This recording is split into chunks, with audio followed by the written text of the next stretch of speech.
د افغانستان شپږم پړاو شپږیزې لیګ په نننۍ سیالۍ کې محمد نبي ګلبدین نایب ته ماتې ورکړه. ګرانو لیدونکو السلام علیکم، وخت مو بخیر، ستړي مشئ. د شپږیزې کرکټ لیګ دویمه سیالۍ د میسینا کاتالانو او بوس ساتونکو لوبډلو ترمنځ سهار 9 بجې په کابل میدان کې پیل شو. د لوبې په پیل کې پچه د میسینا کاتالانو لوبډل مشر محمد نبي وګټله او لومړی د توپ وهنې پریکړه وکړه.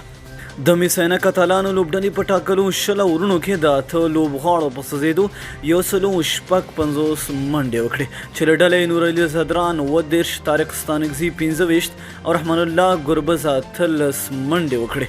د بوس ساتونکو له لوري وقار الله اسحاق 2، نصرت الله ضیاء الرحمن ګلبدین نایب او قیس احمد یو لوبغاړي وسوځاوه.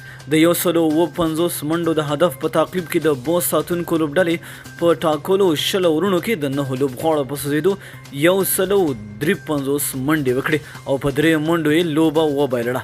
د میسینا کاتالانو له لوري یمین احمدزي او محمد نبي د خپلې لوبډلې د منډو څخه په ښه ډول دفاع وکړه او په 3 منډو یې خپلې لوبډلې ته بریا ور په برخه کړه. د بوس ساتونکو له لوري حشمت الله شاهدي 40، برندن ټیلر 14 او خیبر عمر 11 منډې وکړې. خو د میسینا کاتالانو له لوري ډېره ښه توپ وهنه ترسره شو چې یمین احمدزي 4 او محمد نبي 3 لوبغاړي وسوځول.